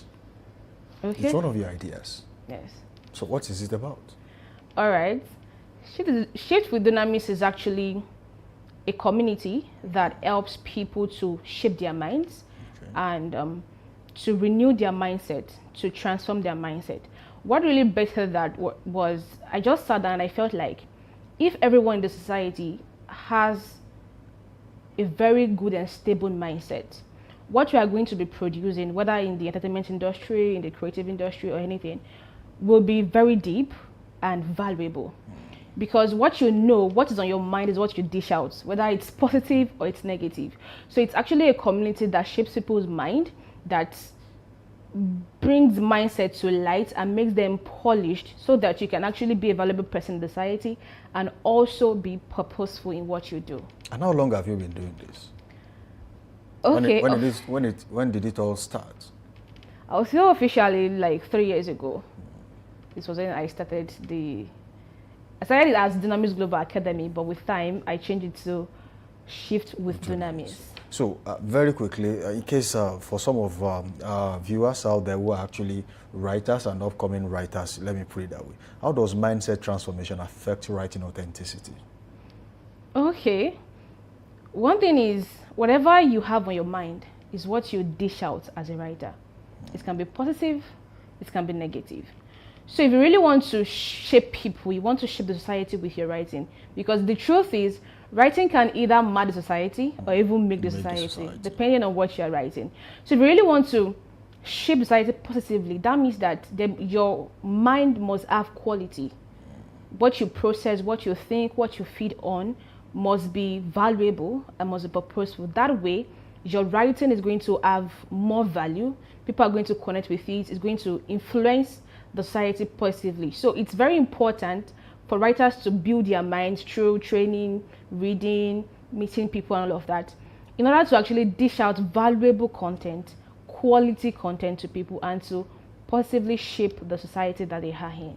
Okay, I was having a conversation about this talk with one of my colleagues yesterday, and we were talking about consumption for writers. Actually, what you read, what you see on a daily basis, how much does it influence things you put into paper for people to actually read out there? Okay, of course, we draw inspiration from what we see daily, what we hear daily, what we watch daily. So the quality of what you watch tells the quality of your thoughts, and the quality of your thoughts tells the quality of your work. Because the truth is, you can't write without thinking. You can't write without getting inspired.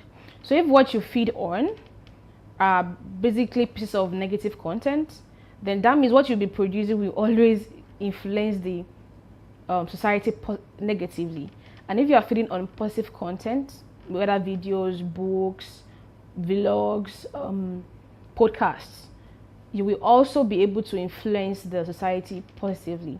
So the quality of what you feed on tells the quality of your mind, tells the quality of your thoughts, and also tells the quality of your work, actually. Okay, you are a spoken word artist. Okay, yes. And it's something that people didn't really pay attention to until recently. And we have had people who do this. Okay. But then, the general public, was it about acceptance, or it's about less creativity in time past, which has actually evolved over time? So why did it take time for people to actually believe in spoken word? For me, I would say spoken word has been. It's been there for a long time, but yes. Then it's now been widely accepted. You go to events now, and then a spoken word artist is invited. But then okay. It wasn't really like that in time past. It was just as someone doing what they loved doing at that time. Okay. What I noticed is that many creatives now give voice to spoken words. They now see the reason for spoken words. They see how beautiful it can be, how valuable it can be, how it can actually shape the industry, both writing industry, speaking industry, entertainment industry, and they begin to give it voice. Because before, truly, as you said, spoken word wasn't like this. But some people did the work background. We have a lot of people in spoken word industry now doing great. So they did the work by showing forth the heart to let people see. They do events, go for shows, and keep giving it voice. And now people now see the beautiful side of spoken word, and now it's being accepted by everybody. So how much does faith and personal conviction shape what you put out there? Okay, faith and personal conviction has a lot to do with your writing. I tell people I only write what I believe in. I don't follow what you think is right. You don't follow trends. Yes. You just do your own thing. Yes, I don't follow trends. I don't follow what others think is right. I follow what I know that is right, what I believe, my opinion, my faith, my personal conviction, and that affects what I dish out. So faith makes you not to want to please people. You won't be able to please people. You won't be able to please the audience. But the truth is, we always dish out the truth, and also believing that that your word inspires, your word heals, your word restores souls, and that's words actually give me an edge as a Christian creative writer. That okay, I'm not just writing, I'm writing life, I'm changing lives, I'm changing people, I'm restoring lives, and that way you won't bend to trends. You rather go for truth that you know. So what would you say to a creative writer, a young creative writer that is currently feeling pressured to use AI at this time? Okay, what I would say is slow down and breathe. Then don't follow trend. You're not here to actually impress people. You are here to be a voice of your own. You are here to express yourself before even impressing people. So don't be a man pleaser. Don't please people. Don't just follow what people want to see or what they want to read from you. Be yourself, own your voice, and keep moving.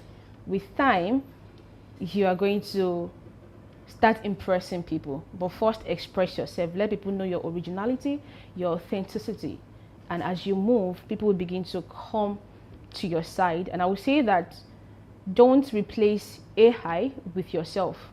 AI cannot replace you. You are much more creative than AI. You're far creative than AI, so it can't replace you. Just be yourself, own your story, own your voice, and keep moving. Well, before you said something that I was about to ask you. Okay. That would there ever be since that we are now seeing technology evolving. Mm-hmm. Before now there was no AI. Now here when AI came, we are talking about AI not being able to write truly soulful messages and put it out there. So would there ever be a time when AI will be doctored to an era where it can actually write soulful messages? Would that be a threat to actual writers out there? Okay. It can be a threat because AI will always be systematic. It's programmed. All right. There was a time I gave AI a particular content to write for me, and I had to rewrite it because what it wrote was entirely different, and people won't be able. From what you envisioned. Yes, and people won't be able to relate with it. Actually, they will know that okay, this was actually written by AI. So I would say that AI, there won't be a time that AI will replace human. However, writers who don't embrace technology will be left behind. Okay, so AI should not replace you, technology should not replace you, but you should also do a smart work by knowing how to use those tools. Because of course, someone with tools will do faster and easier work than someone without tools. So AI won't replace you, but if you are a writer that is very dogmatic and you don't follow, you don't learn new things, you don't learn the new way, it's possible that you'll be left behind as writing evolves and as technology evolves. Very quickly before we go, where do you see the future of writing, creative writing in Nigeria in the next 5 to 10 years? Okay. I see it blooming. I see many people coming to light because the truth is there will always be writers and there will always be readers. You will always produce books, you always produce magazines, you always produce articles, you always produce newsletters. So of course there will always be writers and there will always be readers. And I see it blossoming, and I also see young people coming into the writing space to actually shape it and make it better, and also to become a big fish in the industry. So for me, I see it not going out of vogue. It will still be in vogue and people will still be relevant. Writers will always be relevant, irrespective of the age we find ourselves in. Okay, very quickly, lastly before we go, some people have talked about writing not being that lucrative. Is that true? It's not true. It's not true. How lucrative is writing? It's very lucrative, depending on your level, your visibility, and positioning.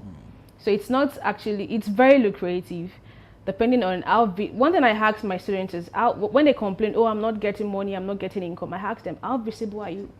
Because if you are not visible to people, you don't expect people to pay who they don't know. Right. It's not possible. So how visible you are, how well you can position yourself. Do you go for events? Do you meet big people? How well do you connect with people? Do you grow your contacts? Those things matter.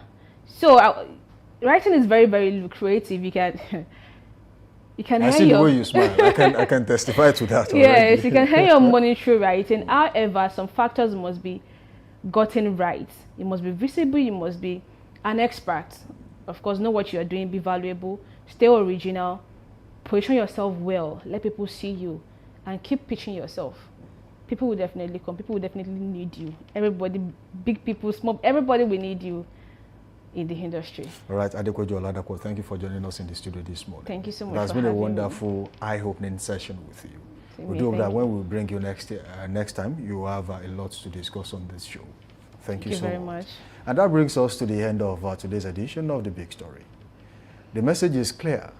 While technology may assist creativity, it can never replace the authenticity that flows from a human heart. Your story, your journey, your truth, these remain unmatched and irreplaceable. To every writer watching us this morning, hold on to your voice, choose depth over shortcuts, purpose over performance, and authenticity over artificiality. Your story still matters. Your originality still leads the way. Thank you for staying tuned with us on Daybreak Live Extra this morning. Until we're on for another powerful conversation, I am Samson Balogun. Up next is Trend Watch. We'll be back after this time out.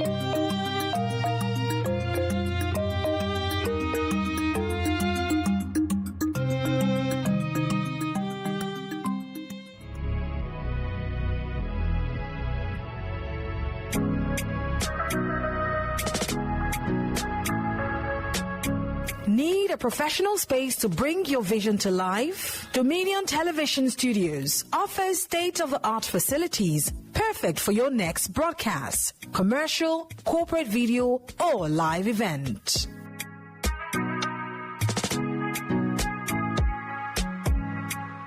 With flexible rental options, cutting-edge equipment, and a supportive team, we provide the perfect environment for high-quality productions. Unleash your creativity. For bookings, email us at marketing@dominion.org.ng. Call us on 0705 506 1061 or 0916 101 1061. Check us out on Instagram, Facebook, LinkedIn, and TikTok at Dominion Broadcast and on X at Dominion Cast. Book your space today. Dominion Television, your channel of choice.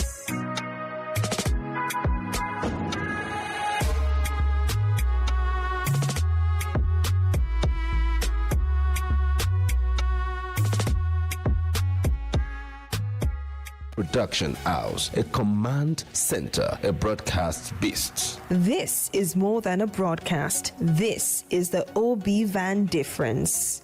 Live, loud, limitless.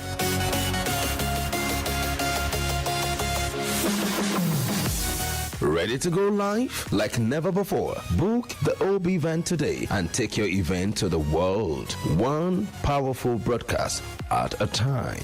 To book, call 0705 506 1061 or 0916 101 1061. Email marketing@dominion.org.ng or visit our socials on Instagram at Dominion Broadcast. Dominion Broadcast, your channel of choice.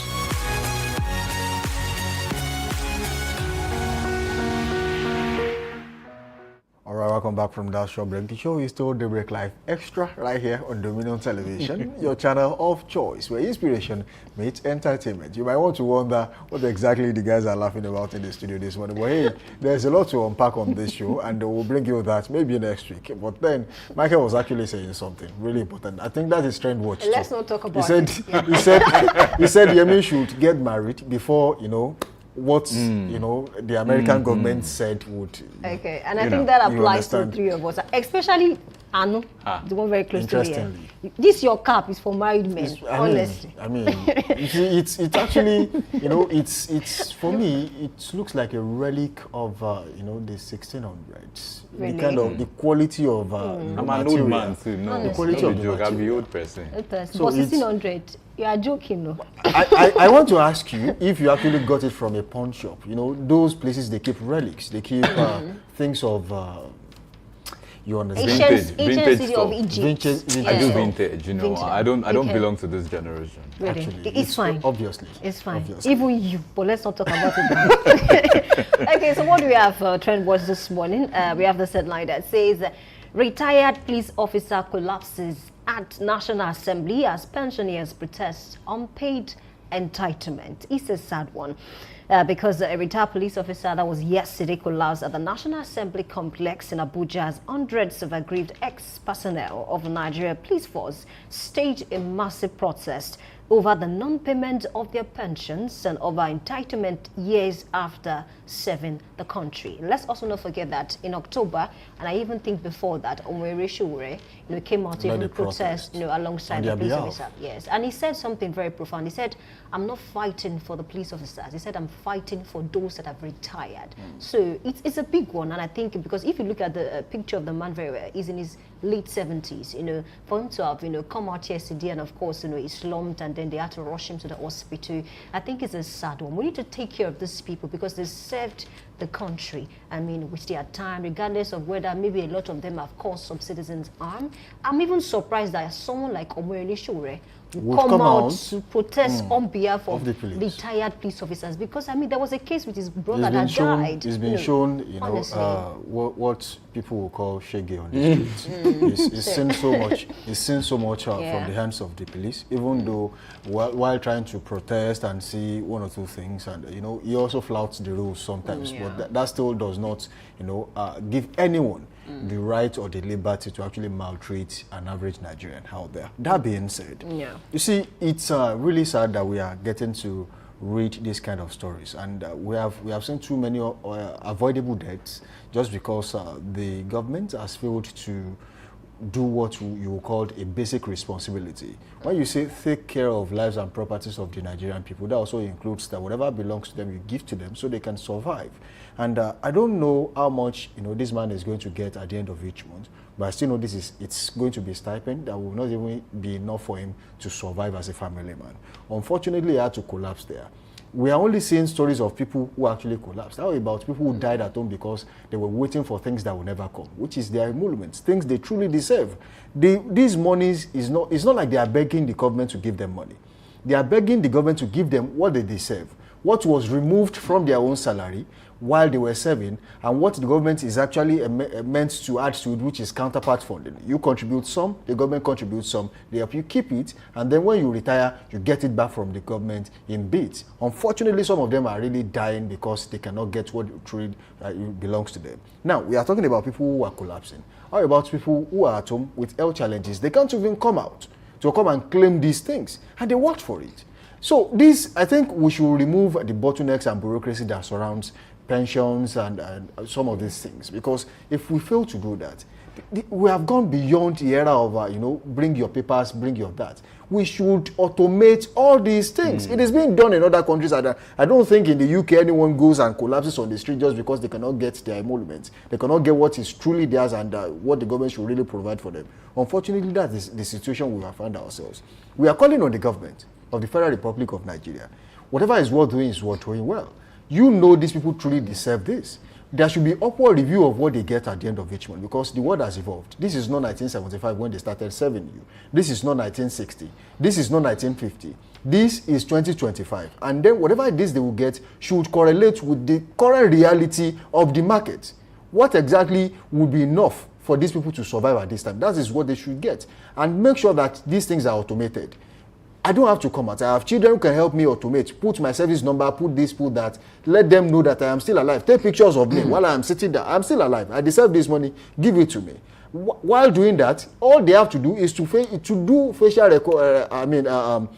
facial verification. Yeah. That's it. Even on your smart apps where you keep monies these days, when you want to transfer a certain amount of money and it is way beyond what they thought you would do, they will tell you to do. Okay, you can shake your head. At least no one can paste picture in front of a phone and say they want to get these monies. So there are easier ways to get. Why do we have to go through this hard process for aged people? It is wrong. It's hard. Sometimes I see some of them on the street and then the way they are looking, even, I don't know, sometimes I'm even very close 7 to police officers, yes. you really pity them. That's my because point. you'll be wondering, how much does this person earn? How do you want them to you are expecting them not to be corrupt? And do you know that when you pay them that low? Okay, all these areas that the government is not looking at is adding to the reason why it's become so difficult to end terrorism and banditry. Honestly. That's a big Before I speak on that, please. Sorry, you just took that out of my mouth. I was going to express something quite interesting. You know, whatever we see now is a reflection of what has happened. Whatever we see in the future is a reflection of what is happening. What is happening now? Right. Yeah. We can say whatever goes around comes around, right? So we understand that this thing that we are seeing did not just start. And again, what are we doing now? Now I went into a bit of research and I see according to what National Bureau of Statistics has said, only 26% of Nigerian workers have a pension plan and health insurance. That's a very abnormal, absurd, illogical data. But again, that's the reality of what we have. Now, I went again to check about the police structure. I was trying to check into the salary scheme and all of that. This is according to Nigeria Search, NigeriaSearchGuide.com.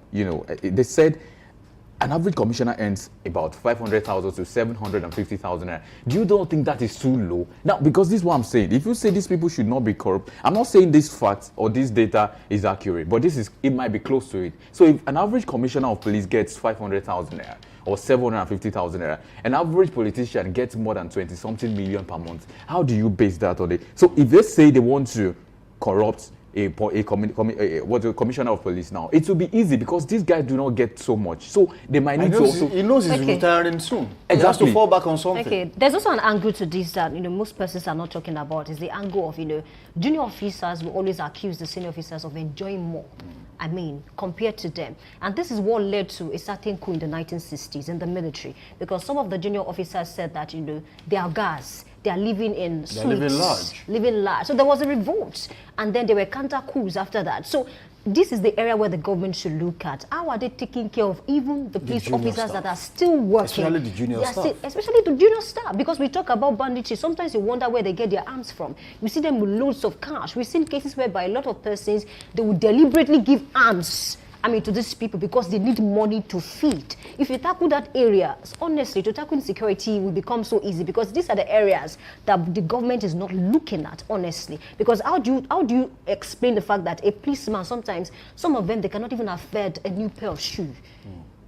Is it true though? Honestly, the ones that are still working, talk more about those that are out of They buy their own units. Let's take a few comments before we go very quickly. I think Bossman says, no be the same police officer sent by their oppressors to harass innocent citizens. I think it is a family affair. Well, that's not true enough. I wouldn't want to, be on that side of the divide. They are human beings before they became police officers, so they have to be treated as one. And AK commentary says this is heartbreaking. After serving the country, they can't even get their dues. Nigeria really needs to do better for his retirees, and that is true. And Captain Olusegun saying they should take him to the hospital. Tinubu built for policemen. I don't want to read that last part of the comment. IS Damisa, final comment. Sad reality of the situation of our serving and retired police officers. Only those above the rank of commissioner enjoy while still serving, and when they retire, the process needs a complete overhaul to enable them enjoy like other contemporaries in the military and paramilitary. How about people who fail to rise to that particular level before they retire? Even the post of commissioner is not juicy. Do you know that for a fact. Soldiers in the United States, when you see their meal, you'll be willing to join the military. Let's not unpack that this morning. All right, this will be the convenient point to draw the curtains on today's edition of Daybreak Live Extra, right here on Dominion Television, your channel of choice, where inspiration meets entertainment. Well, this is an appeal to the government of the Federal Republic of Nigeria. Whatever it is that is worth doing, is worth doing well. And most definitely, pensions and emoluments for retired officials should be paid on time. Samson Balogun is mine, and let's meet again next week. Same station, same host. Bye for now. All right, thank you for being a part of the show. And of course, to the federal government, there are some minor areas that we are not looking at. And these areas can help us solve the bigger problem of insecurity. Let's take care of the junior officers in the force and, of course, in the military as well. My name is Oluwayemi Adelakun. Please enjoy your weekend. Until we meet again, my name is Arno Luakpoido. Thank you very much for joining us. Enjoy the rest of the weekend. Bye for now.